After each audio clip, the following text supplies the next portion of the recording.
here at Clare Duignan. She's the head of RTE Radio. Now, there's huge challenges between old media and new media, if we like. Where do you see it going, or how to overcome them? Well, actually, radio is probably the oldest electronic communication medium that there is, but we've benefited hugely from the advent of digital technology. And I think whereas long ago when I was growing up, radio was something that you listened to at home on a device in the corner of the kitchen plugged into electrical mains, really what digital technology has allowed us to do is make radio a product and a service that people can access anywhere, anytime, on any form of platform they want. I remember when the first Walkmans came in, and that was just for music and for pre-recorded music. It seemed extraordinary at the time. But now you can be on a bus or on a train going to work. You can be either listening to live radio on your phone, you could be listening on your laptop, you could be listening back to a great interview that you missed from 2 or 3 weeks ago. It's just making radio a ubiquitous medium that serves people's needs wherever they are and whenever they are, and I think that's fantastic. Is there difficulties, because obviously you trained in a different era where there was layers of editors and layers of fact-checking on things. We all have to provide much more content, and RTE Radio has to provide much more content, less people. Will the quality get watered down, or how do you deal with those sort of questions?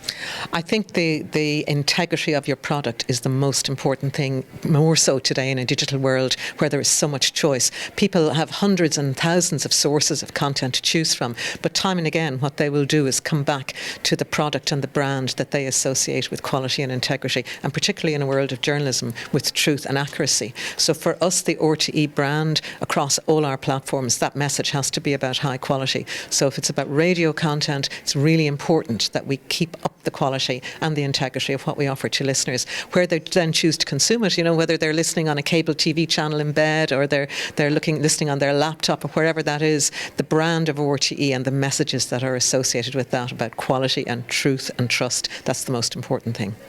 And we're talking about media in a digital age. This is a lunch for women in the tech sector. There are figures that show there's actually a fall off in women entering tech careers. What can we do about that, in your opinion?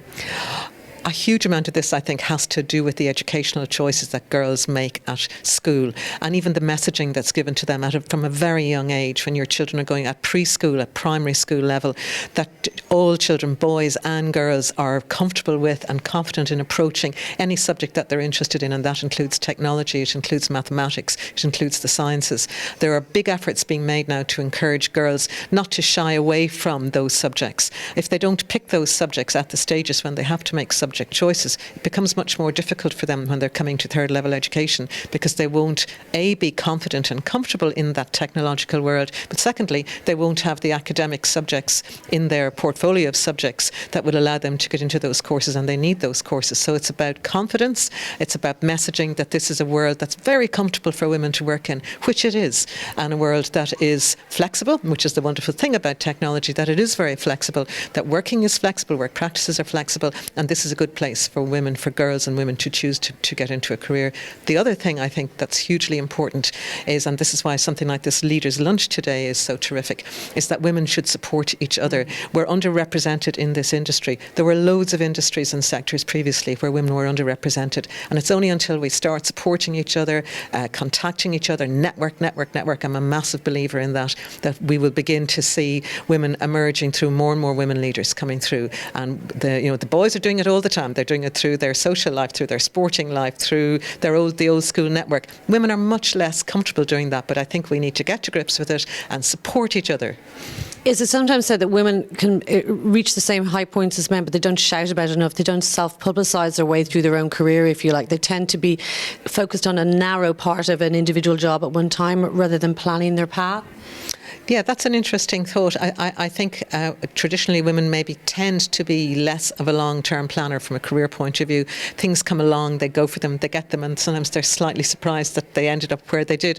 Maybe that's just a female trait, but I do think as well, if you're able to look at a sector or an industry and look ahead and see what are the skill sets that you're going to need to progress in that industry, and if you're ambitious, then you do need to try and plan for that as much as you can. The industry, though, also needs to recognise that the biology is a fundamental fundamental fact in all of this as well. At some stage, most women will want to have families, and the workplace is going to have to be flexible enough to let them do that. It's going to have to accept that women may step off their career path for a while, but the companies have so much invested in those women, and the state has so much invested by way of their education, that it is very foolish to make it so difficult for them to take that time out if they need it, that we lose them altogether from the economy and from the industry.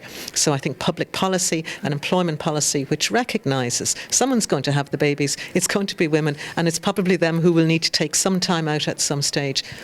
What's the big deal over a 35 or 40-year working career if you step off for a couple of years now and then? I think that's really important as well, making that possible and not making it a stigma thing.